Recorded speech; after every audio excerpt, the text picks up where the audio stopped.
ಬಗೆದಷ್ಟು ಸಿಗ್ತಾ ಇದೆ ಸ್ಯಾಂಡಲ್ವುಡ್ ನ ಅಮಲು. ಈಗ ಸಿಸಿಬಿ ಪೊಲೀಸರು ಮತ್ತೊಬ್ಬ ಪೆಡ್ಲರ್ ಅನ್ನ ವಶಕ್ಕೆ ಪಡೆದಿದ್ದಾರೆ. ಕಾರ್ತಿಕ್ ರಾಜ್ ಸ್ನೇಹಿತನನ್ನ ಈಗ ಸಿಸಿಬಿ ಅಧಿಕಾರಿಗಳು ತಮ್ಮ ವಶಕ್ಕೆ ಪಡೆದಿದ್ದಾರೆ. ಆತನ ವಿಚಾರಣೆಯನ್ನ ಮಾಡ್ತಾ ಇದ್ದಾರೆ. ಬಗೆದಷ್ಟು ಸ್ಯಾಂಡಲ್ವುಡ್ ನ ಅಮಲು ಈ ವಿಚಾರದಲ್ಲಿ ಸಿಗ್ತಾ ಇದೆ. ಸಿಸಿಬಿ ಪೊಲೀಸರು ಈಗ ಮತ್ತೊಬ್ಬ ಡ್ರಗ್ ಪೆಡ್ಲರ್ ನನ್ನ ವಶಕ್ಕೆ ಪಡೆದಿದ್ದು ಕಾರ್ತಿಕ್ ರಾಜ್ ಸ್ನೇಹಿತನನ್ನ ವಶಕ್ಕೆ ಪಡೆದಿದ್ದಾರೆ. ಈಗ ಸಿಸಿಬಿ ಅಧಿಕಾರಿಗಳು ತನ್ನ ಸಂಪರ್ಕದಲ್ಲಿರುವ ಮತ್ತೊಬ್ಬ ಪೆಡ್ಲರ್ ಬಗ್ಗೆ ಕಾರ್ತಿಕ್ ರಾಜ್ ಮಾಹಿತಿಯನ್ನ ಕೊಟ್ಟಿದ್ದಾನೆ. ಈ ವಿಚಾರಣೆಯ ವೇಳೆ ಮತ್ತೊಬ್ಬನ ಹೆಸರನ್ನ ಕಾರ್ತಿಕ್ ರಾಜ್ ಬಾಯ್ಬಿಟ್ಟಿದ್ದಾನೆ. ಕಾರ್ತಿಕ್ ರಾಜ್ ಕೊಟ್ಟಂತಹ ಮಾಹಿತಿಯನ್ನೇ ಆಧರಿಸಿ ಆತನ ಸ್ನೇಹಿತನಿಗೆ ಈಗ ಬಲೆಯನ್ನ ಹಾಕಿದ್ದಾರೆ. ಕಾರ್ತಿಕ್ ಮಾಹಿತಿ ಆಧರಿಸಿ ಮತ್ತೊಬ್ಬ ಪೆಡ್ಲರ್ ಅನ್ನ ಈಗ ವಶಕ್ಕೆ ಪಡೆದಿದ್ದಾರೆ.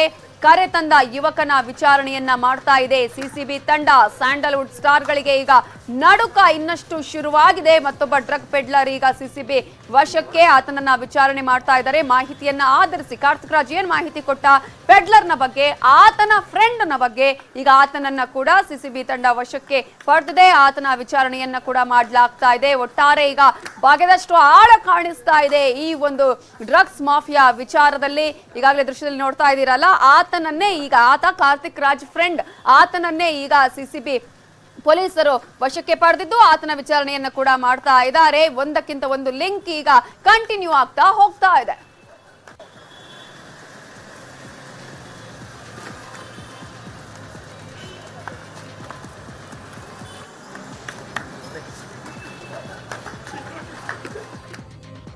ಇನ್ನು ಸ್ಯಾಂಡಲ್ವುಡ್ ನಲ್ಲೀಗ RRR ಮೇನಿಯಾ. ರವಿ, ರಾಹುಲ್, ರಾಜು ಮೂವರು ಫ್ರೆಂಡ್ಸ್ ಅಷ್ಟೇ. ಆದ್ರೆ ಅವರ ಹೆಸರಲ್ಲಿ ಸಿಕ್ಕಾಕೊಂಡವರು ಮಾತ್ರ ಹಾಟ್ ಬೆಡಗಿಯರು. ರಾಹುಲ್ ಶೆಟ್ಟಿ ಹಿಂದೆ ಸಂಜನಾ, ರವಿಶಂಕರ್ ಹಿಂದೆ ರಾಗಿಣಿ, ಕಾರ್ತಿಕ್ ರಾಜ್ ಹಿಂದೆ ಮತ್ತೋರ್ವನ ನಂಟಿದೆ. ಭಂಟರು ನೆಂಟರು ಯಾರೇ ಇದ್ರು ಸೌಂಡ್ ಮಾಡ್ತಾ ಇರೋದು ಮಾತ್ರ ಹಾಟ್ ಬೆಡಗಿಯರು. ಸ್ಯಾಂಡಲ್ವುಡ್ ಡ್ರಗ್ಸ್ ಅಲ್ಲಿ ರಾಗಿಣಿ ದ್ವಿವೇದಿ, ಸಂಜನಾ ಗರ್ಲಾನಿ ಹೆಸರು ಎಲ್ಲಾ ಕಡೆ ತಳುಕು ಹಾಕೊಳ್ತಾ ಇದೆ. ಸಿಸಿಬಿ ನೋಟಿಸ್ ಕೊಟ್ಟರು ಕೂಡ ಕ್ಯಾರೆ ಅಂತಿಲ್ಲ ಈ ನಾಯಕಿಯರು. ನಟಿ ರಾಗಿಣಿಗೆ ಡ್ರಗ್ಸ್ ಬಿಸಿ ತುಪ್ಪ. Ragini boy friend arrest.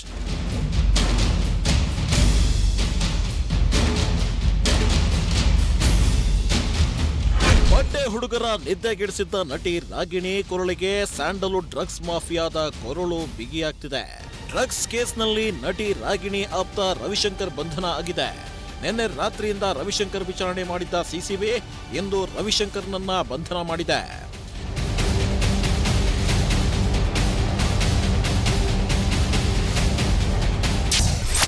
Ragini ಜೊತೆ ಲಿವಿಂಗ್ ಟುಗೆದರ್, ದಿನಕ್ಕೆ 1 ಲಕ್ಷ ರೂಪಾಯಿ ಖರ್ಚಂತೆ. ಇದು ವಿಚಾರಣೆ ವೇಳೆ ರಾಗಿಣಿ ಫ್ರೆಂಡ್ ರವಿಶಂಕರ್ ಸಿಸಿಬಿ ಮುಂದೆ ಬಾಯ್ಬಿಟ್ಟಿರೋ ಮಾಹಿತಿ. ನಾನು ರಾಗಿಣಿ ಜೊತೆ ಲಿವಿಂಗ್ ಟುಗೆದರ್ ನಲ್ಲಿದ್ದೀನಿ, ಆಕೆಗಾಗಿ ದಿನಕ್ಕೆ 1 ಲಕ್ಷ ರೂಪಾಯಿ ಖರ್ಚು ಮಾಡ್ತಿದ್ದೀನಿ ಅಂತ ಹೇಳಿದ್ದಾನಂತೆ. ಆದ್ರೆ RTO ಸಿಬ್ಬಂದಿ ಆಗಿರೋ ರವಿಶಂಕರ್ಗೆ ತಿಂಗಳಿಗೆ ಇರೋದು 30 ರಿಂದ 35 ಸಾವಿರ ಸಂಬಳ.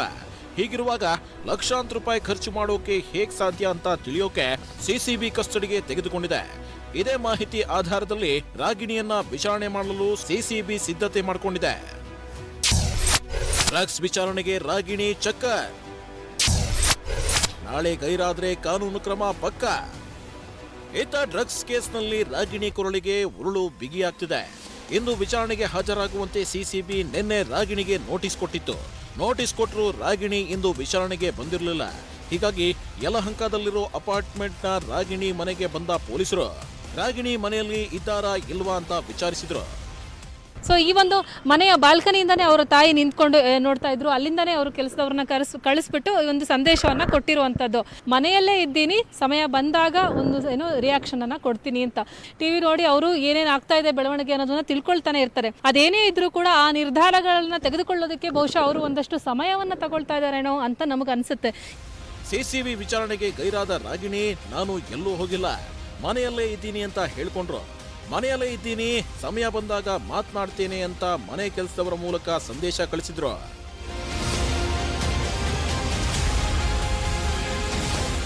ಅದಾದ ನಂತರ ಟ್ವೀಟ್ ಮೂಲಕ ಸ್ಪಷ್ಟನೆ ಕೊಟ್ಟರು ರಾಗಿಣಿ. ಸಿಸಿಬಿ ಪೊಲೀಸರು ನೋಟಿಸ್ ಕೊಟ್ಟಿರುವುದರ ಬಗ್ಗೆಯೂ ಖಚಿತಪಡಿಸಿದ್ರು. ನನಗೆ ಕಡಿಮೆ ಅವಧಿಯಲ್ಲಿ ನೋಟಿಸ್ ಸಿಕ್ಕಿದೆ, ನಾನು ಸಿಸಿಬಿಗೆ ಈಗಲೇ ಬರಲು ಆಗೋದಿಲ್ಲ, ಸೋಮವಾರ ಬರ್ತೀನಿ ಅಂದಿದ್ರು. ಆದ್ರೆ ರಾಗಿಣಿ ವರ್ಷೆ ಕೇಳಿದ್ದ ಸಿಸಿಬಿ ಮತ್ತೊಂದು ನೋಟಿಸ್ ಕೊಟ್ಟಿದೆ. ಶುಕ್ರವಾರ ಅಂದ್ರೆ ನಾಳೆ ಬೆಳಗ್ಗೆ 10 ಗಂಟೆಗೆ ವಿಚಾರಣೆಗೆ ಬರುವಂತೆ ಸೂಚನೆ ನೀಡಿದೆ. ನಾಳೆ ಬರದೇ ಇದ್ರೆ ಕಾನೂನು ಕ್ರಮದ ಎಚ್ಚರಿಕೆ ಕೊಡ್ತು ಸಿಸಿಬಿ. ಇಂದ್ರಜಿತ್ ಲಂಕೇಶ್ ಅವರು ನಮ್ಮ ಮುಂದೆ ಏನು ಹೇಳಿಕೆಯನ್ನು ಕೊಟ್ಟಿದ್ರು, ಅದರ ಆಧಾರದ ಮೇಲೂ ಕೂಡ ನಾವು ನಮ್ಮ ತನಿಖೆಯನ್ನು ಪ್ರಾರಂಭ ಮಾಡಿ ಅನೇಕ ಸಾಕ್ಷ್ಯಾಧಾರಗಳನ್ನು ಸಂಗ್ರಹಿಸಿ ಈಗ ಸದ್ಯಕ್ಕೆ ಒಬ್ಬರಿಗೆ ಇವತ್ತು ಬೆಳಗ್ಗೆ ವಿಚಾರಣೆಗೆ ಹಾಜರಾಗಕ್ಕೆ ಕೊಟ್ಟಿದ್ವಿ. ಆದರೆ ಅವರು ಕಾಲಾವಕಾಶನ ಕೇಳೋದ್ರಿಂದ ನಾಳೆ ಪುನಃ 10 ಗಂಟೆಗೆ ಸಿಸಿಬಿ ಮುಂದೆ ಹಾಜರಾಗಲು ಮತ್ತೆ ನೋಟಿಸ್ ಅನ್ನು ನಾವು ನೀಡಿದ್ದೀವಿ.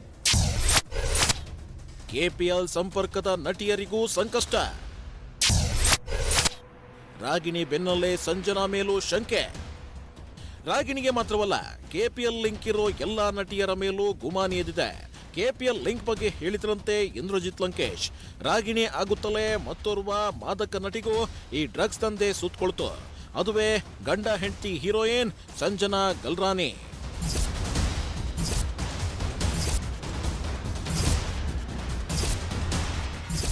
ಸಂಜನಾ ಗಲ್ರಾನಿ ಆಪ್ತ ರಾಹುಲ್ ಎಂಬಾತನನ್ನ ವಶಕ್ಕೆ ಪಡೆದಿರೋ ಸಿಸಿಬಿ ತೀವ್ರ ವಿಚಾರಣೆ ಮಾಡಿದೆ. ಈತನ ಮೊಬೈಲ್ ಚೆಕ್ ಮಾಡಿದಾಗ ಗೆಳೆಯರ ಜೊತೆಗಿನ ಪಾರ್ಟಿ ವಿಡಿಯೋವನ್ನ ಮೊಬೈಲ್ನಲ್ಲಿ ಇಟ್ಕೊಂಡಿದ್ದು ಬೆಳಕಿಗೆ ಬಂದಿದೆ. ಹೀಗೆ ಸಂಜನಾ ಹೆಸರು ಇಂಡಸ್ಟ್ರಿ ಸಿಸಿಬಿಯಲ್ಲಿ ಕೇಳ್ತಿರುವಾಗಲೇ ಸಂಜನಾ ಗಲ್ರಾನಿ ಮೌನ ಮುರಿದ್ರು. ನನಗೆ ಚೀಪ್ ಪಬ್ಲಿಸಿಟಿ ಬೇಡ ಅಂತ ಸುದೀರ್ಘ ಪತ್ರ ಬರೆದಿದ್ದಾರೆ. ಡ್ರಗ್ಸ್ ಮಾಫಿಯಾದಿಂದ ನಾನು ದೂರ ಇದ್ದೀನಿ. ಇದರರ್ಥ ನಾನು ಭಯಪಡ್ತೀನಿ ಅಂತಲ್ಲ. ನಾನು ಅಗ್ಗದ ಪ್ರಚಾರವನ್ನ ಬಯಸಲ್ಲ. ಹಾಗೆ ಇಂಥ ವಿಷಯದಲ್ಲಿ ನಾನು ಕಾಣೋಕ್ಕೂ ಇಷ್ಟಪಡಲ್ಲ. ನನ್ನ ಜೀವನದಲ್ಲಿ ಸಾಕಷ್ಟು ಶ್ರಮಪಟ್ಟಿದ್ದೇನೆ. ಪ್ರತಿಯೊಂದು ವರ್ಷವೂ ಕಷ್ಟಪಟ್ಟು ಕೆಲಸ ಮಾಡಿದ್ದೀನಿ. ಇದರ ಪ್ರತಿಫಲವೇ ನನಗೆ ಇಂದಿರಾನಗರ ಸೇರಿ ಬೆಂಗಳೂರಿನ ಕೆಲವೆಡೆ ಹಲವು ಮನೆಗಳಿವೆ. ನನ್ನ ಬಳಿ 3 ಕಾರ್ಗಳಿವೆ. ನಾನು ಚಿತ್ರರಂಗದಲ್ಲಿ 16 ವರ್ಷದಿಂದ ಕೆಲಸ ಮಾಡ್ತಿದ್ದೀನಿ. ನಾನು ಕೆಲವು ಪಾರ್ಟಿಗಳಿಗೆ ಹೋಗಿದ್ದೇನೆ. ಅಲ್ಲಿ ಮದ್ಯ ಸೇವಿಸೋದು, ಸಿಗರೇಟ್ ಸೇದೋರನ್ನ ನೋಡಿದ್ದೇನೆ. ಆದರೆ ಡ್ರಗ್ಸ್ ಬಗ್ಗೆ ನನಗೆ ಮಾಹಿತಿ ಇಲ್ಲ. ಕನ್ನಡ ಚಿತ್ರರಂಗ ನನಗೆ ದೇವಾಲಯ ಇದ್ದಂತೆ. ಚಿತ್ರರಂಗಕ್ಕೆ ಅಪಮಾನವಾಗ್ತಿರೋದು ನನಗೆ ನೋವುಂಟು ಮಾಡಿದೆ.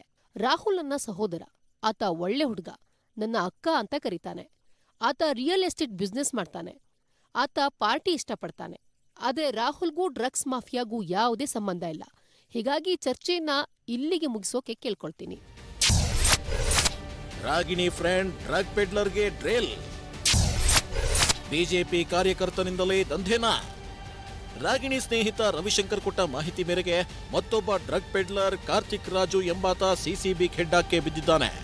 ಈತ ನಟಿ ರಾಗಿಣಿ ಆಪ್ತ ರವಿಶಂಕರ್ ಹೇಳಿದಂತೆ ಡ್ರಗ್ಸ್ ಸಪ್ಲೈ ಮಾಡುತ್ತಿದ್ದಂತೆ. ಕಾರ್ತಿಕ್ ಜೊತೆಗಿನ ನಂಟು ಯಾರಿಗಿದೆ, ಯಾರೆಲ್ಲ ಡ್ರಗ್ಸ್ ತಗೋತಿದ್ರು ಎಂಬಿತ್ಯಾದಿ ಅಂಶಗಳ ಆಧಾರದ ಮೇಲೆ ವಿಚಾರಣೆ ನಡೀತಿದೆ. ಕಾರ್ತಿಕ್ ರಾಜ್ ಮೊಬೈಲ್ ತೆಗೆದು ಪರಿಶೀಲನೆ ಮಾಡಿದಾಗ ಇಬ್ಬರ ಸಂಪರ್ಕದ ಬಗ್ಗೆ ಮಾಹಿತಿ ಬಹಿರಂಗವಾಗಿದೆ. ಅಲ್ಲದೆ ಕಾರ್ತಿಕ್ ರಾಜ್ಗೆ ಬಿಜೆಪಿ ಪಕ್ಷದ ಜೊತೆ ಸಂಪರ್ಕ ಇರೋದು ಬೆಳಕಿಗೆ ಬಂದಿದೆ.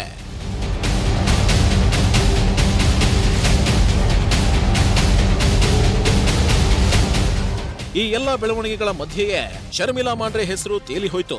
ಅಷ್ಟೊತ್ತಿಗಾಗಲೇ ಶರ್ಮಿಳಾ ಮಾಂಡ್ರೆ ಶಾಕಿಂಗ್ ಸುದ್ದಿಯೊಂದನ್ನ ಟ್ವೀಟ್ ಮಾಡಿದ್ರು. ತನಗೂ ತಮ್ಮ ಕುಟುಂಬಕ್ಕೂ ಸ್ವಲ್ಪ ಕೊರೋನಾ ಸಿಂಪ್ಟಮ್ಸ್ ಕಾಣಿಸಿಕೊಂಡಿದ್ದು, ಕೊರೋನಾ ಪಾಸಿಟಿವ್ ದೃಢಪಟ್ಟಿದೆ. ವೈದ್ಯರ ಸಲಹೆಯಂತೆ ತಾವು ಹೋಮ್ ಐಸೋಲೇಷನ್ ನಲ್ಲಿ ಇರೋದಾಗಿ ಟ್ವೀಟ್ ಮಾಡಿದ್ದಾರೆ ಶರ್ಮಿಳಾ.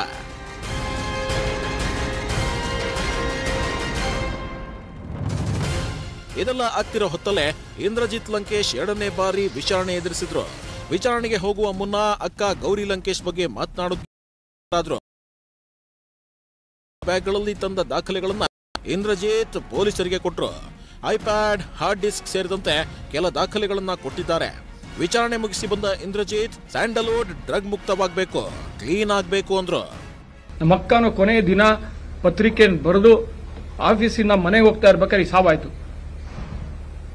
ಅದಕ್ಕೇನು ಹೇಳ್ತಾರೆ ಇವರು? ಯಾರು ನಿನ್ನೆ ಸ್ಟೇಟ್ಮೆಂಟ್ ಕೊಟ್ಟಿಲ್ಲ ಇದ್ರ ಬಗ್ಗೆ? ಸಾವಲ್ವಾ ಅದು? ನಮ್ಮ ಅಕ್ಕಂದು ಸಾವಲ್ಲ ನಿಮಗೆ? ಕೊಲೆ ಮಾಡೋರೆ ಈ ಥರ ಹೇಳಿದಾಗ ನಮಗೆ ತುಂಬ ಬೇಜಾರಾಗುತ್ತೆ. ಸಾವೇ ತಾನೆ, ಒಂದು ಸೈದ್ಧಾಂತಿಕ ಸಾವು ತಾನೆ.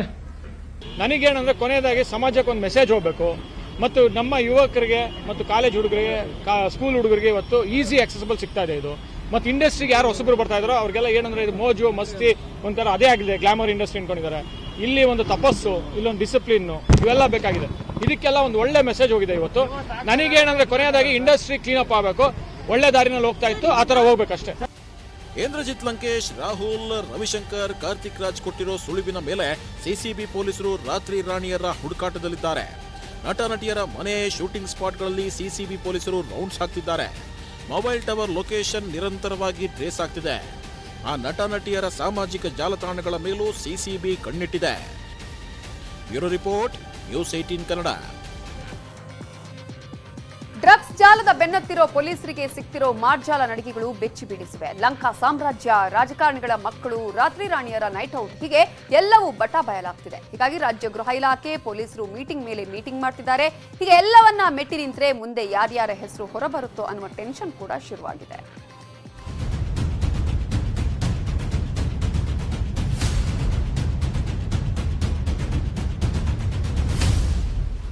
ಸಿಸಿಬಿ ಡ್ರಗ್ಸ್ ಹಿಂದಿನ ಎಲ್ಲಾ ಜಾಡು ಬೆನ್ನತ್ತಿದೆ. ರವಿಶಂಕರ್, ರಾಹುಲ್ ಶೆಟ್ಟಿ, ಕಾರ್ತಿಕ್ ರಾಜ್, ಇಂದ್ರಜಿತ್ ಲಂಕೇಶ್ ನೀಡಿದ ಸುಳಿವಿನ ಮೇಲೆ ಘಟಾನುಘಟಿಗಳ ಹೆಸರು ಕೇಳ್ಬರ್ತಾ ಇದೆ. ಇದೀಗ ಮಂಡ್ಯ ಮೂಲದ ರಾಜಕಾರಣಿಯೊಬ್ಬರ ಮಗ, ಮಗಳಿಗೂ ಇದೇ ಸ್ಯಾಂಡಲ್ವುಡ್ ಡ್ರಗ್ಸ್ನ ಸುರುಳಿ ಸುತ್ತಕೊಂಡಿದೆ. ಈಗಾಗಲೇ ಸಿಸಿಬಿ ವಶದಲ್ಲಿರುವಂತ ರಾಹುಲ್ ಸಂಪರ್ಕದಲ್ಲಿದ್ದ ಆರೋಪ ಈ ಇಬ್ಬರ ಮೇಲಿದೆ. ಹೀಗಾಗಿ ಮಂಡ್ಯದ ಈ ಪ್ರಭಾವಿ ಮಕ್ಕಳಾದ ಅಣ್ಣ ತಂಗಿಗೆ ನೋಟಿಸ್ ನೀಡೋದಕ್ಕೆ ಮುಂದಾಗಿದೆ ಸಿಸಿಬಿ. ಮಂಡ್ಯದ ಪ್ರಭಾವಿ ರಾಜಕಾರಣಿ, ಶಿಕ್ಷಣ ಸಂಸ್ಥೆಯ ಮುಖ್ಯಸ್ಥರಾಗಿರುವಂತಹ ತಂದೆ, ಮಾಡೆಲ್ ಕಮ್ ಸೀರಿಯಲ್ ನಟಿಯಾಗಿದ್ದಾರೆ ಇವರು.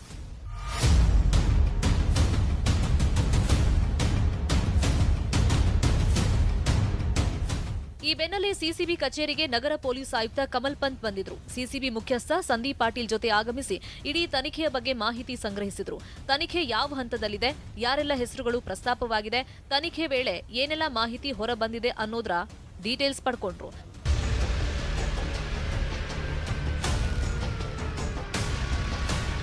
ಇದೆಲ್ಲ ಆಗೋ ಮುಂಚೆ ಗೃಹ ಸಚಿವ ಬಸವರಾಜ ಬೊಮ್ಮಾಯಿ ನಿವಾಸಕ್ಕೆ ಸಂದೀಪ್ ಪಾಟೀಲ್ ಬಂದಿದ್ರು. ಡ್ರಗ್ ಕೇಸ್ ಬಗ್ಗೆ ಗೃಹ ಸಚಿವರಿಗೆ ವಿವರಣೆ ಕೊಟ್ಟರು. ಡ್ರಗ್ ಪೆಡ್ಲರ್ಗಳ ಬಗ್ಗೆ ಮಹತ್ವದ ಸುಳಿವು ಸಿಕ್ಕಿರೋ ಬಗ್ಗೆ ಸಂದೀಪ್ ಪಾಟೀಲ್ ವಿವರಣೆಯನ್ನ ಕೊಟ್ಟಿದ್ದಾರೆ.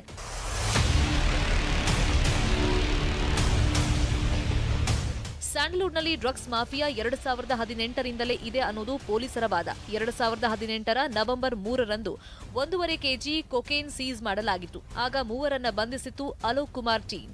ಪ್ರತೀಕ್ ಶೆಟ್ಟಿ ಎಂಬಾತನನ್ನ ಬಂಧಿಸಿದ್ರು ಸಿಸಿಬಿ ಪೊಲೀಸರು. ಆ ಪ್ರತೀಕ್ ಶೆಟ್ಟಿಯ ಸ್ನೇಹಿತನೇ ಈ ಕಾರ್ತಿಕ್ ರಾಜ್.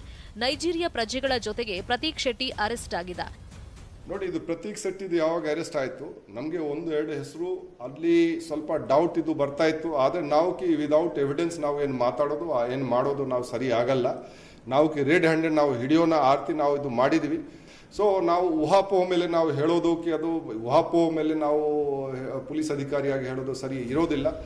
ಈ ಮಧ್ಯೆ ವಿಧಾನಸೌಧದಲ್ಲಿ ನಡೆದ ಸಚಿವ ಸಂಪುಟ ಸಭೆಯಲ್ಲೂ ಸ್ಯಾಂಡಲ್ವುಡ್ ಡ್ರಗ್ಸ್ ಬಗ್ಗೆ ಚರ್ಚೆ ಆಗಿದೆ ಎನ್ನಲಾಗಿದೆ. ಗೃಹ ಸಚಿವ ಬೊಮ್ಮಾಯಿ ಹೊರಗಡೆ ಬಂದು ಮಾತನಾಡಿ, ಸಿಸಿಬಿಯಿಂದಲೇ ಎಲ್ಲವನ್ನೂ ತನಿಖೆ ಮಾಡಿಸ್ತೀವಿ, ಎಸ್ಐಟಿ ರಚನೆ ಮಾಡೋ ಅಗತ್ಯವೇ ಇಲ್ಲ ಅಂತ ಹೇಳಿದ್ದಾರೆ. ವಶಕ್ಕೆ ಸಿಕ್ಕಿರೋರು ಯಾರ್ಯಾರ ಹೆಸರು ಹೇಳಿದ್ದಾರೋ ಅವರೆಲ್ಲರನ್ನೂ ಕರೆಸಿ ವಿಚಾರಣೆ ಮಾಡ್ತೀವಿ ಅಂತ ಹೇಳಿದ್ದಾರೆ. ನಾವು ಯಾವುದು ಸಾಕ್ಷಿ ಆಧಾರಿತ ಇದೆ ಅದು ಮಾತ್ರ ವಿಚಾರಣೆಯನ್ನು ಮಾಡ್ತಾ ಇದ್ದೇವೆ. ಮುಂದೆ ಹೊಸ ಹೊಸ ಸಾಕ್ಷಿಗಳು ಸಿಗ್ತಾ ಇದ್ದಾವೆ. ಅವರು ಯಾವುದೇ ರಂಗದಲ್ಲಿರಲಿ, ಯಾವುದೇ ಮಕ್ಕಳಾಗಲಿ, ಯಾರೇ ಆಗಲಿ, ಎಷ್ಟೇ ದೊಡ್ಡವರಿರಲಿ, ಪ್ರಭಾವಿಗಳಿರಲಿ, ಅವರು ಇದರಲ್ಲಿ ಭಾಗಿಯಾಗಿದ್ದರೆ ಖಂಡಿತವಾಗೂ ವಿಚಾರಣೆಯನ್ನು ಮಾಡ್ತೇವೆ ಮತ್ತು ಅವ್ರಿಗೆ ಶಿಕ್ಷೆಗೆ ಒಳಪಡಿಸ್ತೇವೆ. ಇನ್ನೊಂದು ಕಡೆ ವಿಜಯಪುರದಲ್ಲಿರೋ ರಾಜ್ಯದ ಡಿಜಿಪಿ ಪ್ರವೀಣ್ ಸೂದ್ ರಾಜ್ಯ ಆದಷ್ಟು ಬೇಗ ಡ್ರಗ್ಸ್ ಮುಕ್ತವಾಗಲಿದೆ ಅಂತ ಹೇಳಿದ್ದಾರೆ. ಬೆಂಗಳೂರು ಸಿಟಿಯಲ್ಲಿ ಆಗಲಿ, ವಲಯಗಳಲ್ಲಿ ಆಗಲಿ ಸಾಕಷ್ಟು ಕ್ರಮ ತಗೊಳ್ತಾ ಇದ್ದೀವಿ. ಇದು ಕೆಲಸ ನಾವು ಮಾಡ್ತಾ ಇದ್ದೀವಿ. ಇದು ಯಾವಾಗಲೂ ನಿಂತಿಲ್ಲ, ಇನ್ನು ಮುಂದೆ ಕೂಡ ನಿಂತಲ್ಲ. ಡ್ರಗ್ಸ್ ಈ ರಾಜ್ಯದಿಂದ ನಾವು ಎಲಿಮಿನೇಟ್ ಮಾಡಬೇಕು, ಮುಗಿಸ್ಬೇಕು, ಅದೆಲ್ಲ ತೀರ್ಮಾನ ಆಗಿದೆ. ಒಂದ್ ಕಡೆ ವಿಚಾರಣೆ, ಇನ್ನೊಂದ್ ಕಡೆ ತನಿಖೆ. ಹೀಗಾಗಿ ಇಡೀ ಸ್ಯಾಂಡಲ್ವುಡ್ ಇದೀಗ ಸಂಕಷ್ಟದತ್ತ ಮುಖ ಮಾಡಿದೆ. Bureau report, news 18 Kannada. ಒಂದ್ ಕಡೆ ಡ್ರಗ್ಸ್ ವಾಸನೆ ಈಗ ಎಲ್ಲಾ ಕಡೆ ಸ್ಪ್ರೆಡ್ ಆಗ್ತಾ ಇರುವ ಸಂದರ್ಭದಲ್ಲಿ ಪ್ರಶಾಂತ್ ಸಂಬರ್ಗಿ, ಪ್ರಮೋದ್ ಮುತಾಲಿಕ್ ಅವರೆಲ್ಲ ಮಾತಾಡೋಕೆ ಶುರು ಮಾಡಿದ್ದಾರೆ. ಮುತಾಲಿಕ್ ಸಿದ್ದರಾಮಯ್ಯ ಮಗ ರಾಕೇಶ್ ಸಿದ್ದರಾಮಯ್ಯ ವಿಚಾರವನ್ನ ಎತ್ತಿದ್ರು. ಅದಕ್ಕೆ ಖಡಕ್ ಆಗಿ ಟಾಂಗ್ ಕೊಟ್ಟಿದ್ದಾರೆ ಕಾಂಗ್ರೆಸ್ನ ನಾಯಕರು. ಸಂಜನನೆ ಅವಳನ್ನೇ ನಾವು ಫಸ್ಟ್ ಇಂಟ್ರೊಡ್ಯೂಸ್ ಮಾಡಬೇಕು ಅಂತ ಇದ್ದಿದ್ದು. ನಾನು ಡ್ರಗ್ಗಿನ ವಿಷಯ ಸಂಬಂಧಪಟ್ಟಾಗನೇ ಗೌರಿ ಲಂಕೇಶ್ ಮೇಲೆ ಆರೋಪ ಮಾಡಿದ್ದೇನೆ. ಮಾನ್ಯ ಸಿದ್ದರಾಮಯ್ಯನವರು ಅವರ ಮಗ ಕೂಡ ಸತ್ತಿದ್ದು ಕೂಡ ಡ್ರಗ್ ದಿಂದನೇ ಮಾಜಿ ಮುಖ್ಯಮಂತ್ರಿ ಕುಮಾರಸ್ವಾಮಿ ಅವರ ಕಡೆಯಿಂದ ತಗೊಳ್ಬೇಕು. ಕಾನೂನನ್ನ ಬದಲಾಯಿಸದೆ ಹೋದ್ರೆ ಕಷ್ಟ ಆಗ್ತದೆ. ಯಾರು ಮಾಡತಕ್ಕಂಥವ್ರ ಮೇಲೆ ಕಟ್ಟುನಿಟ್ಟಿನ ಕ್ರಮ ಆಗಬೇಕು. ಸ್ಯಾಂಡಲ್ವುಡ್ ಡ್ರಗ್ ಘಾಟು ಆವರಿಸುತ್ತಲೇ ಸಾಮಾಜಿಕ ಕಾರ್ಯಕರ್ತ ಪ್ರಶಾಂತ್ ಸಂಬರ್ಗಿ ಮಾತನಾಡಿದ್ರು. ನಟಿ ಸಂಜನಾ ಸಂಬರ್ಗಿಯ ನೇರ ಟಾರ್ಗೆಟ್ ಆಗಿದ್ದರು. ಜೊತೆಗೆ ಫಿಲ್ಮ್ ಚೇಂಬರ್ ವಿರುದ್ಧವೂ ಗರಂ ಆದ್ರು. ಸಂಜನಾ ಯಾರು ಅನ್ನೋದನ್ನ ಒಂದೇ ನಿಮಿಷದಲ್ಲಿ ಹೇಳ್ತೀನಿ. ಒಂದೇ ನಿಮಿಷ. 2005 ಬಿಸಿ ಬಿಸಿ ಅನ್ನೋ ಚಿತ್ರ ಶುರು ಆಗುತ್ತೆ. ಅವಾಗ ಮಾಧುರಿ ಭಟ್ಟಾಚಾರ್ಯ ಅವರು ಹೀರೋಯಿನ್ ಆಗ್ತಾರೆ. ಅವಾಗ ನಮ್ಮ ಆಲ್ಟರ್ನೇಟಿವ್ ಸಿಕ್ಕಿದ್ದು ಸಿಂಧಿ ಸ್ಕೂಲ್ ಅಲ್ಲಿ ಸಂಜನನೆ. ಅವಳನ್ನೇ ನಾವು ಫಸ್ಟ್ ಇಂಟ್ರೊಡ್ಯೂಸ್ ಮಾಡ್ಬೇಕು ಅಂತ ಇದ್ದಿದ್ದು. ದಯವಿಟ್ಟು ಅವಳು ಅವಾಗಿನ ಫೋಟೋಗ್ರಾಫ್ಸ್ ಇದೆ 2006 ದಯವಿಟ್ಟು ನಾನು ಕೊಡ್ತೀನಿ. ನಂದು ಅವಳದು ಫೋಟೋಗ್ರಾಫ್ಸ್ ಇದೆ. ನಾವು ಸ್ಕೂಲ್ಗೆ ಹೋಗಿ ಕರ್ಕೊಂಡ್ ಬಂದಿದೀವಿ ಅವಳನ್ನ. ಸೊ 10ನೇ ಕ್ಲಾಸ್ ಅಲ್ಲಿ. ಆಮೇಲೆ ಅದು ಮೈನರ್ ಆಗ್ತಾರೆ ಅಂತ ಹೇಳಿ ಅವಳನ್ನ ಬಿಟ್ಟಿದ್ದೀವಿ. ಈ ಡ್ರಗ್ಸ್ ಘಾಟು ಇದೀಗ ಕಾಂಗ್ರೆಸ್ ನಾಯಕರ ಸುತ್ತಲೂ ಆವರಿಸಿದೆ. ನಿನ್ನೆಯಷ್ಟೇ ಎನ್ಎ ಹ್ಯಾರಿಸ್ ಮಗನು ಡ್ರಗ್ಸ್ನಲ್ಲಿದ್ದಾನೆ ಎಂದಿದ್ದ ಪ್ರಮೋದ್ ಮುತಾಲಿಕ್ ಇವತ್ತು ಮಾಜಿ ಮುಖ್ಯಮಂತ್ರಿ ಸಿದ್ದರಾಮಯ್ಯ ಮಗ ರಾಕೇಶ್ ಸಿದ್ದರಾಮಯ್ಯ ಸಾವನ್ನು ತಂದೆಳೆದರು. ಹಾಗೆ ಗೌರಿ ಲಂಕೇಶ್ ವಿಚಾರವನ್ನು ಎಳೆತಂದರು. ಡ್ರಗ್ ಬಗ್ಗೆ ಎಲ್ಲರೂ ಕೂಡ ನಾವು ಯಾರು ಇದೀವಿ ಪ್ರತಿಯೊಬ್ಬರು ಪ್ರಯತ್ನ ಪಟ್ಟು ಅದನ್ನ ನಿಲ್ಲಿಸಬೇಕು, ಅದನ್ನ ತಡೆಗಟ್ಟುವಂತ ಕೆಲಸ ನಾವೆಲ್ಲರೂ ಕೂಡ ಮಾಡಬೇಕು. ನಮ್ಮ ಕಾನೂನು ಬಹಳ ವೀಕ್ ಆಗಿದೆ. ಅದನ್ನ ಸ್ಟ್ರಾಂಗ್ ಆಗಿ ಅಂದ್ರೆ ಸ್ವಲ್ಪ ಜಾಸ್ತಿ ಕಠಿಣವಾದಂತ ಶಿಕ್ಷೆಯನ್ನ ತರುವಂತದನ್ನ ನಾವು ಸರ್ಕಾರ ಮಾಡಬೇಕು. ಯಾರು ಇದನ್ನ ಸಪ್ಲೈ ಮಾಡ್ತಾರೆ, ಸರಬರಾಜು ಮಾಡ್ತಾರೆ, ವಿತರಣೆ ಮಾಡ್ತಾರೆ ಅವ್ರ ಮೇಲೆ ಕ್ರಮ. ಇನ್ನೊಂದು ಯಾರು ಉಪಯೋಗ ಮಾಡ್ತಾರೆ ಅವ್ರಿಗೂ ಕೂಡ ಭಯ ಬರಬೇಕು. ಅದೇ ಮುಖ್ಯವಾಗಿ ಇದನ್ನ ಸಪ್ಲೈ ಮಾಡ್ತಕ್ಕಂಥ ಡಿಸ್ಟ್ರಿಬ್ಯೂಷನ್ ಮಾಡ್ತಾರಲ್ಲ ಅವ್ರ ಮೇಲೆ ಪೊಲೀಸರು ಕಟ್ಟುನಿಟ್ಟು ಕ್ರಮ ತಗೊಳ್ಬೇಕು. ಈ ಎಲ್ಲ ಬೆಳವಣಿಗೆಗಳ ಬೆನ್ನಲ್ಲೇ ಕಾಂಗ್ರೆಸ್ ಕಚೇರಿಯಲ್ಲಿ ಸಭೆ ನಡೆಯಿತು. ಆ ಸಭೆ ಪಕ್ಷ ಸಂಘಟನೆಯದ್ದೇ ಆಗಿದ್ದರೂ ಡ್ರಗ್ಸ್ ವಿಚಾರದ ಬಗ್ಗೆಯೂ ಎಲ್ಲರೂ ಮಾತನಾಡಿದರು. ಡ್ರಗ್ಸ್ ಮಾಫಿಯಾ ತಡೆಯಲು ಸರ್ಕಾರ ವಿಫಲವಾಗಿದ್ದು ಭಾಗಿಯಾದವರಿಗೆ ತಕ್ಕ ಶಿಕ್ಷೆ ಆಗುವ ನಿಟ್ಟಿನಲ್ಲಿ ಹೋರಾಟಕ್ಕೆ ಮುಂದಾಗಿದೆ. ಸಿನಿಮಾ, ರಾಜಕಾರಣ ಹೀಗೆ ಯಾರೇ ಪಾಲ್ಗೊಂಡಿದ್ರೂ ಎಲ್ಲರ ವಿರುದ್ಧ ಕಠಿಣ ಕ್ರಮ ಅಗತ್ಯ ಎಂಬ ಅಭಿಪ್ರಾಯ ಕೇಳಿಬಂತು. ಗೌರಿ ಲಂಕೇಶ್ ಅವರು ಅಡಿಕ್ಟ್ ಇದ್ರೋ ಇಲ್ಲೋ ಅಂತ ಅದಕ್ಕೆ ಉತ್ತರ ಕೊಡಿ. ನಾನು ಡ್ರಗ್ಗಿನ ವಿಷಯ ಸಂಬಂಧಪಟ್ಟಾಗೇನೆ ಗೌರಿ ಲಂಕೇಶ್ ಮೇಲೆ ಆರೋಪ ಮಾಡಿದ್ದೆ. ನಾನು ಅದನ್ನ ಮಾತಾಡಿ ಇದ್ರೋ ಇಲ್ಲೋ ಹೌದೋ ಅಲ್ಲೋ ಅಂತ ಹೇಳಿ ನಾನು ಪ್ರೂವ್ ಮಾಡಿ ತೋರಿಸ್ತೀನಿ. ಯಾವ ಕ್ಲಬ್ಗೆ ಹೋಗ್ತಿದ್ರು, ಎಲ್ಲಿ ಡ್ರಗ್ ಸೇವನೆ ಮಾಡ್ತಿದ್ರು ನಾನು ಪ್ರೂವ್ ಮಾಡಿ ತೋರಿಸ್ತೀನಿ. ಮಾನ್ಯ ಸಿದ್ದರಾಮಯ್ಯನವರು ಅವರ ಮಗ ಕೂಡ ಸತ್ತಿದ್ದು ಕೂಡ ಡ್ರಗ್ ದಿಂದನೇ ಅಂತನೂ ಜಗಜ್ಜಾಹಿರೇ ಇದೆ ರಾಕೇಶ್ ಸಿದ್ದರಾಮಯ್ಯ. ಸೊ ಆ ಸಂದರ್ಭದಲ್ಲಿ ಸಿದ್ದರಾಮಯ್ಯನವರಿಗೆ ಸಮಾಜದ ಬಗ್ಗೆ, ಯುವಕರ ಬಗ್ಗೆ ಕಳಕಳಿ ಇದ್ದಿದ್ರೆ ನನ್ನ ಮಗ ಸತ್ತಿದ್ದಾನೆ, ಬೇರೆಯವ್ರ ಮಕ್ಕಳಿಗೆ ಅನಾಹುತ ಆಗಬಾರದು ಅಂತ ಹೇಳಿ ತನಿಖೆ ಮಾಡಿದ್ರೆ, ಬೇರೆ ಸಹಿತ ಕಿತ್ತು ಹಾಕುವಂತ ವ್ಯವಸ್ಥೆ ಮಾಡಿದ್ರೆ ಇಲ್ಲಿ ತನಕ ಬರ್ತಾ ಇರಲಿಲ್ಲ. ಹೀಗೆ ಡ್ರಗ್ಸ್ ಘಾಟಿನ ನಡುವೆಯೇ ಟಾಕ್ ವಾರ್ ಏರುತ್ತಲೇ ಇದೆ. ವಿಚಾರಣೆ, ತನಿಖೆಯಿಂದಷ್ಟೇ ಎಲ್ಲದಕ್ಕೂ ಸ್ಪಷ್ಟತೆ ಸಿಗಲಿದೆ. Bureau report, news 18 Kannada. ಈಗ ಒಂದು ಚಿಕ್ಕ ಬ್ರೇಕ್ ತಗೋಣ. ಬ್ರೇಕ್ ಆದ್ಮೇಲೆ ಬಿಎಸ್ವೈ ಸರ್ಕಾರ ತೆಗೆದುಕೊಂಡಂತಹ ಆಪ್ಷನ್ 1 ಜಿಎಸ್ಟಿ ವಿಚಾರಕ್ಕೆ ಸಂಬಂಧಪಟ್ಟ ಹಾಗೆ ಕಾಂಗ್ರೆಸ್ ನಾಯಕರು ಯಾವ ರೀತಿಯಾಗಿ ಇವತ್ತು ಟಾಂಗ್ ಕೊಟ್ಟರು, ಹೇಳಿದ್ದೇನು ಅನ್ನೋದನ್ನ ನೋಡೋಣ ಬ್ರೇಕ್ ಆದ್ಮೇಲೆ. Welcome back. ಜಿಎಸ್ಟಿ ನಷ್ಟ ಪರಿಹಾರದ ವಿಚಾರವಾಗಿ ಬಿಎಸ್ವೈ ಸರ್ಕಾರದ ವಿರುದ್ಧ ಕಾಂಗ್ರೆಸ್ ನಾಯಕರು ಹರಿಹಾಯ್ದಿದ್ದಾರೆ. ಕೇಂದ್ರ ಸರ್ಕಾರದಿಂದಲೇ ಸಾಲ ಪಡೆದು ನಷ್ಟ ಪರಿಹಾರ ಪಡೆಯುವ ಬದಲು ರಾಜ್ಯ ಸರ್ಕಾರವೇ ಸಾಲ ಮಾಡೋದಕ್ಕೆ ಮುಂದಾಗಿರೋದಕ್ಕೆ ಭಾರೀ ಟೀಕೆಗಳು ಕೇಳಿ ಬರ್ತಿವೆ. ಮಾಜಿ ಸಿಎಂ ಸಿದ್ದರಾಮಯ್ಯ ಅಂತೂ ರಾಜ್ಯವನ್ನ ದಿವಾಳಿ ಮಾಡಲು ಹೊರಟಿರೋ ಸಿಎಂ ಬಿಎಸ್ವೈ ಅಂತ ಕಿಡಿಕಾರಿದ್ದಾರೆ. ಕೇಂದ್ರದ ವಿಶ್ವಾಸದ್ರೋಹಕ್ಕೆ ಸಿಎಂ ಬಿಎಸ್ವೈ ತಲೆಬಾಗಿದ್ದಾರೆ. ಆರ್ಬಿಐನಲ್ಲಿ ಸಾಲ ಮಾಡುವ ಮೂಲಕ ರಾಜ್ಯದ ಜನತೆಯನ್ನ ಸಾಲದ ಕೂಪಕ್ಕೆ ತಳ್ತಿದ್ದಾರೆ ಅಂತ ವಾಗ್ದಾಳಿ ನಡೆಸಿದ್ದಾರೆ. ಮಾಜಿ ಸಚಿವ ಪ್ರಿಯಾಂಕ್ ಖರ್ಗೆ ಟ್ವೀಟ್ ಮಾಡಿ ಯಾರೋ ಮಾಡಿದ ತಪ್ಪಿಗೆ ಮತ್ಯಾರಿಗೂ ಶಿಕ್ಷೆ ಆಗ್ತಿದೆ, ರಾಜ್ಯದಿಂದ 25 ಬಿಜೆಪಿ ಸಂಸದರನ್ನ ಗೆಲ್ಲಿಸಿ ಕಳುಹಿಸಿಕೊಟ್ಟಿದ್ದಕ್ಕೆ ಕನ್ನಡಿಗರಿಗೆ ಈ ಶಿಕ್ಷೆ ಅಂತ ಹರಿಹಾಯ್ದಿದ್ದಾರೆ. ಇನ್ನು ಕೈ ನಾಯಕರಾದ ದಿನೇಶ್ ಗುಂಡೂರಾವ್ ಹಾಗೆಯೇ ಪ್ರಿಯಾಂಕ್ ಖರ್ಗೆ ಮಾತಿನಲ್ಲೇ ಪೆಟ್ಟು ಕೊಟ್ಟಿದ್ದಾರೆ. ಮುಖ್ಯಮಂತ್ರಿಗಳು ಬಾಯೇ ತೆಗಿತಾ ಇಲ್ಲ, ಸಾಲದ ಮೇಲೆ ಸಾಲ ಮಾಡೋದಕ್ಕೆ ತಯಾರಾಗಿದ್ದಾರೆ ಹೊರತು ಕೇಂದ್ರ ಸರ್ಕಾರಕ್ಕೆ ಹೋಗಿ ಪ್ರಧಾನಮಂತ್ರಿಗಳಿಗೆ ಹೋಗ್ಬಿಟ್ಟು ಇದು ಸರಿ ಇಲ್ಲ, ಕರ್ನಾಟಕ ಅನ್ಯಾಯ ಆಗಿದೆ ಅಂತ ಮಾತಾಡ್ತಕ್ಕಂಥ ಧೈರ್ಯನೇ ತೋರಿಸದೆ ಹೋದ್ರೆ ಮತ್ತೆ ರಾಜಹುಲಿ ಅಂತ ಯಾಕೆ ಕರಿಬೇಕು? ರಾಜಹುಲಿ ಅಂತ ಹೇಳಿದ್ರೆ ಬಹಳ ಜೋರಾಗಿ ಮಾತಾಡಬೇಕು. ರಾಜ ಇಲಿ ಆಗಬಾರ್ದು, ರಾಜ ಹುಲಿ ಆಗಬೇಕು ಮುಖ್ಯಮಂತ್ರಿ. ಇನ್ನು ಸರ್ಕಾರಿ ಶಾಲೆಗಳಲ್ಲಿ ಇನ್ನು ಮುಂದೆ LKG, UKG ಶಿಕ್ಷಣ ಕೂಡ ಸಿಗುತ್ತೆ. ಈ ಬಗ್ಗೆ ರಾಜ್ಯ ಸಚಿವ ಸಂಪುಟ ಸಭೆಯಲ್ಲಿ ಚರ್ಚೆ ನಡೆದು ಅಸ್ತು ಕೂಡ ಸಿಕ್ಕಿದೆ. ರಾಜ್ಯದ 275 ಪಬ್ಲಿಕ್ ಶಾಲೆಗಳಲ್ಲಿ UKG, LKG ಶಿಕ್ಷಣ ಸಿಗಲಿದೆ. ಶಾಲೆಗಳಿಗೆ ಅಗತ್ಯ ಇರೋ ಸೌಕರ್ಯ ಒದಗಿಸಲು ಸರ್ಕಾರ ನಿರ್ಧರಿಸಿದೆ. ಖಾಸಗಿ ಶಾಲೆಗಳ ಪೈಪೋಟಿ ತಡೆದು ಸರ್ಕಾರಿ ಶಾಲೆಗಳ ಗುಣಮಟ್ಟ ಸುಧಾರಣೆಗೆ ಇದೊಂದು ಪೂರಕ ಹೆಜ್ಜೆ. ಇನ್ನು ಬೆಂಗಳೂರು ಬೃಹತ್ ಮಹಾನಗರ ಪಾಲಿಕೆಯ ವಾರ್ಡ್ ಮರು ವಿಂಗಡಣೆಗೂ ಸಂಪುಟ ಸಭೆ ಅಸ್ತು ಹೊಂದಿದೆ. ಇರೋ 198 ವಾರ್ಡ್ಗಳನ್ನು 225ಕ್ಕೆ ಏರಿಸಲು ಸಂಪುಟ ಸಭೆ ತೀರ್ಮಾನಿಸಿದೆ. 40,000 ಜನಸಂಖ್ಯೆಗೆ ಒಂದು ವಾರ್ಡ್ ಮಾಡಲು ತೀರ್ಮಾನಿಸಲಾಗಿದೆ. ಹಾಗೆ ಬಿಬಿಎಂಪಿ ವಲಯಗಳನ್ನು ಹೆಚ್ಚಿಸಲು ನಿರ್ಧಾರವನ್ನ ಕೈಗೊಳ್ಳಲಾಗಿದೆ.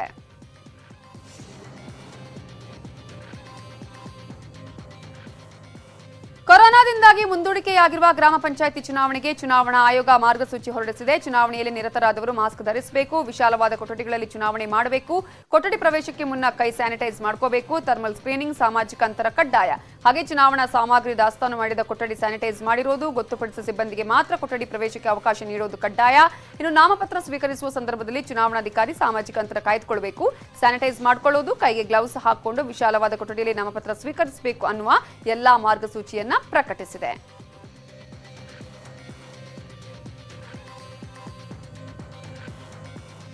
ಎಸ್ಪಿಬಿ ಚೇತರಿಕೆಗೆ ಗಾನ ನಮನವನ್ನ ಸ್ಯಾಂಡಲ್ವುಡ್ ಅರ್ಪಿಸಿದ್ದು ಹೇಗೆ ಅನ್ನೋದನ್ನ ನೋಡೋಣ ಬ್ರೇಕ್ ಆದ್ಮೇಲೆ. Welcome back. ಗಾನಗಂಧರ್ವ ಎಸ್ಪಿ ಬಾಲಸುಬ್ರಹ್ಮಣ್ಯಂ ಗುಣಮುಖರಾಗಲು ಸ್ಯಾಂಡಲ್ವುಡ್ ಸಾಮೂಹಿಕವಾಗಿ ಪ್ರಾರ್ಥಿಸಿದೆ. ಬೆಂಗಳೂರಿನ ಕಲಾವಿದರ ಸಂಘದ ಕಚೇರಿಯಲ್ಲಿ ಸ್ಯಾಂಡಲ್ವುಡ್ ಪ್ರಾರ್ಥನೆ ಕಾರ್ಯಕ್ರಮ ನಡೆಯಿತು. ನಟ ಯಶ್, ಸಂಗೀತ ನಿರ್ದೇಶಕ ಹಂಸಲೇಖ, ಸಂಸದೆ ಸುಮಲತಾ, ಹಿರಿಯ ನಟರಾದ ದೊಡ್ಡಣ್ಣ, ಮುಖ್ಯಮಂತ್ರಿ ಚಂದ್ರು, ಗಾಯಕ ವಿಜಯ್ ಪ್ರಕಾಶ್ ಸೇರಿದಂತೆ ಸ್ಯಾಂಡಲ್ವುಡ್ ದಿಗ್ಗಜರು ಭಾಗಿಯಾಗಿದ್ರು. ಗಾನಗಾರುಡಿಗ ಆದಷ್ಟು ಬೇಗ ಹುಷಾರಾಗಲಿ ಅಂತ ಮೃತ್ಯುಂಜಯ ಮಂತ್ರ ಪಠಿಸಿದ್ರು. ಎಸ್ಪಿಬಿ ಬಣ್ಣಿಸಿ ಹಂಸಲೇಖ ಹಾಡು ಬರೆದ ಹಾಡನ್ನ ಕಾರ್ಯಕ್ರಮದಲ್ಲಿ ಪ್ಲೇ ಮಾಡಲಾಯಿತು. ಹಾಗೆ ಎಸ್ಪಿಬಿ ಆರೋಗ್ಯ ಚೇತರಿಕೆಗೆ ಎಲ್ಲರೂ ಹಾರೈಸಿದರು. ನಿಮದೇ ಶ್ರೀದನಿ ನಿಜದನಿ ನೀವೇ ನಿಜದನಿ. ಓಂ ತ್ರಯಂಬಕಂ ಯಜಾಮಹೇ ಸುಗಂಧಿಂ ಪುಷ್ಟಿವರ್ಧನಂ ಊರ್ವಾರುಕಮಿವ ಬಂಧನಾನ್ ಮೃತ್ಯೋರ್ಮುಕ್ಷೀಯಮಾಮೃತಾತ್. ಓಂ ತ್ರಯಂಬಕಂ ಯಜಾಮಹೇ ಸುಗಂಧಿಂ ಪುಷ್ಟಿವರ್ಧನಂ ಊರ್ವಾರುಕಮಿವ ಬಂಧನಾತ್. ಒಂದೇ ಒಂದು ನಾನು ಹೇಳೋದು, ನಮಗೆ ನಾವು ಪ್ರಾರ್ಥನೆ ಮಾಡಿದಾಗ ತಲುಪುತ್ತೋ ಇಲ್ವೋ, ಇನ್ನೊಬ್ರಿಗೆ ಪ್ರಾರ್ಥನೆ ಮಾಡಿದಾಗ ಖಂಡಿತ ತಲುಪುತ್ತೆ. ಯಾಕಂದ್ರೆ ನಿಷ್ಕಲ್ಮಶವಾಗಿ ಆ ಪ್ರಾರ್ಥನೆ ಇರುತ್ತೆ. ಸೊ ಇಷ್ಟೂ ಜನ ಒಂದೇ ಒಕ್ಕಲರಿಂದ ಪ್ರಾರ್ಥನೆ ಮಾಡ್ತಾ ಇದ್ದೀವಿ. ಅವ್ರು ಒಳ್ಳೇದಾಗತ್ತೆ, ಎದ್ದು ಬಂದು ಇನ್ನೂ ಉತ್ಸಾಹದಿಂದ ನಮ್ಮೆಲ್ರಿಗೂ ಇನ್ಸ್ಪೈರ್ ಮಾಡ್ತಾರೆ ಅಂತ ನಂಬಿದ್ದೀನಿ. ಆ ದೇವರಲ್ಲಿ ಪ್ರಾರ್ಥನೆ ಮಾಡ್ತೀನಿ. Thank you. ಒಂದೇ ಮನಸ್ಸು, ಏನು ಅದೊಂದು ಆತ್ಮ ಅಲ್ಲಿ ಏನೋ ಚಿಂತೆ ಪಡ್ತಾ ಒದ್ದಾಡ್ತಾ ಇದೆ. ಆ ಆತ್ಮಕ್ಕೆ ನಮ್ಮ ಆತ್ಮನಿವೇದನೆ ತಲುಪಿಸ್ಬೇಕು ಅನ್ನೋ ಒಂದು ಸದುದ್ದೇಶದ ಯೋಚನೆ ನಾವು ಮಾಡಿದ್ದೆ ಆದರೆ ಅದು ಎಲ್ಲರ ಯೋಚನೆ ಆಗುತ್ತೆ, ಎಲ್ಲರ ಮಾತಾಗುತ್ತೆ. ಅದಕ್ಕೆ ಉದಾಹರಣೆ ಈ ಸಭೆ. ದೀರ್ಘಾಯುಷು ಕೊಡಬೇಕು, ಆದಷ್ಟು ಬೇಗ ಅವರು ಗುಣಮುಖರಾಗಿ ಮತ್ತೆ ಆ ಮಹಾನ್ ಗಾಯಕನ ಕಂಠವನ್ನು ನಾವೆಲ್ಲ ಕೇಳಿ ಆನಂದಿಸಬೇಕು. ಇದು ಬರೀ ನನ್ನ ಪ್ರಾರ್ಥನೆ ಅಷ್ಟೇ ಅಲ್ಲ, ಕೋಟ್ಯಾಂತರ ಜನ ಅಭಿಮಾನಿಗಳ ಪ್ರಾರ್ಥನೆ. ಇದು ಇವತ್ತಿನ ಅಗ್ರ ರಾಷ್ಟ್ರೀಯ ವಾರ್ತೆ. ಈಗ ಬಿಗ್ ಸ್ಟೋರಿ ಪ್ರಸಾರವಾಗುತ್ತೆ, ತಪ್ಪದೆ ನೋಡಿ. ನೋಡ್ತಾ ಇರಿ ನ್ಯೂಸ್ 18 ಕನ್ನಡ. ಜಾಲ ನಮ್ಮದು, ಬಲ ನಿಮ್ಮದು.